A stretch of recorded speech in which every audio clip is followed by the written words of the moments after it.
కేసులు పెట్టి బెదిరించి వాళ్ళతో ఏవేవో చెప్పిస్తున్నారు, అధికారుల్ని ఇరికిస్తున్నారు. ఇదంతా నన్ను ఫిక్స్ చేయడం కోసమే ఇదంతా చేస్తున్నారు. ఈ స్టోరీ రేపు చెప్తాడు. నా పాయింట్ ఏంటంటే క్లియర్గా రేపు చెప్పబోయేది మరి లిక్కర్ స్కామ్ జరిగిందా లేదా. పాయింట్ నెంబర్ 1,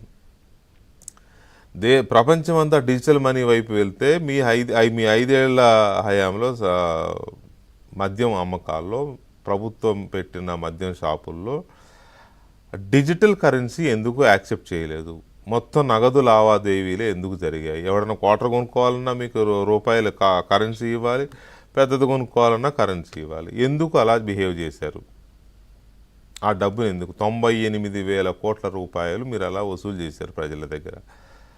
దానికి లెక్కాపత్రం ఉందా మీ దగ్గర? అసలు ఎందుకు ఎవడో వచ్చి ఒక బాటిల్ కొనుక్కుంటూ ఏటీఎం కార్డో ఫోన్పేనో గూగుల్ పేనో చేస్తానంటే మీరు ఎందుకు యాక్సెప్ట్ చేయలేదు? ఓన్లీ నగదు నగదు నగదు నగదు ఏంటి? తర్వాత ఈ డిస్టిలరీ అన్నింటినీ మీ గుప్పిట్లో ఎందుకు పెట్టుకున్నారు?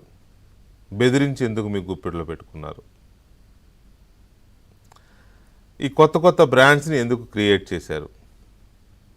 ఎక్కడెక్కడ ఈ బ్రాండ్స్ ప్రపంచంలో ఎక్కడా కనపడవు, ఏపీలోనే కనపడతాయి.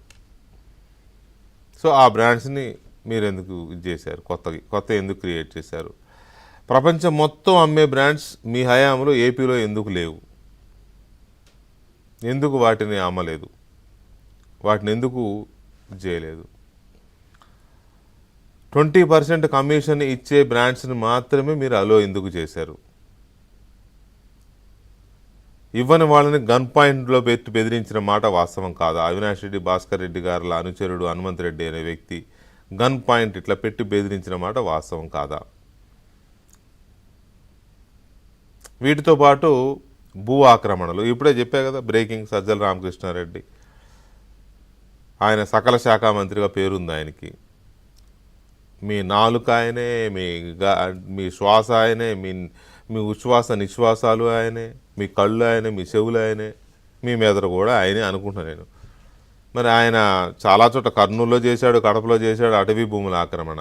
ఇప్పుడే 55 ఎకరాలు స్వాధీనం అని చెప్పి వచ్చింది. మీకు తెలియదా? మీకు తెలియకుండా జరిగిందా? దానికి మీరు సమాధానం చెప్తారా రేపు? పెద్దిరెడ్డి రామచంద్రారెడ్డి అటవీ భూముల ఆక్రమణ కేసు నడుస్తోంది, అది మీకు తెలియదా? దానికి మీరు సమాధానం చెప్తారా?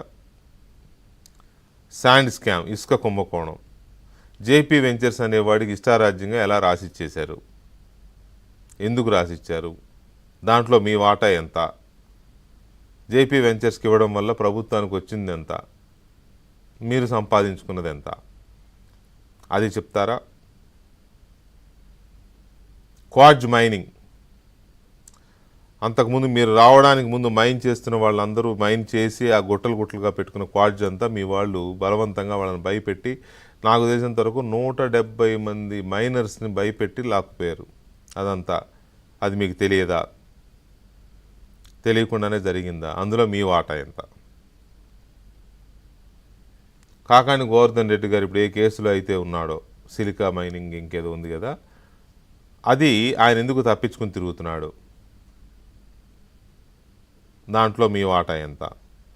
ఇలా చాలా ఉన్నాయి. ఒక కేసు కాదు, ఒక స్కామ్ కాదు, స్కాముల పుట్ట.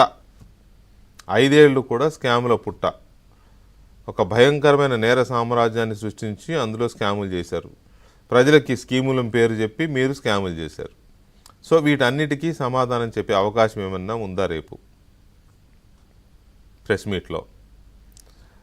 లేక మీరు భయపడుతూ అరెస్ట్ ఎనీ టైం సిట్ మీ తలుపు కొట్టి యు ఆర్ అండర్ అరెస్ట్ అనే అవకాశం ఉందని దానికి ప్రజలకు వచ్చేసి చూసారా ఎటు చేస్తున్నారో అటు చేస్తున్నారు చెప్పుకోవడం కోసమా? ఏంటి పర్పస్ ఏంటి?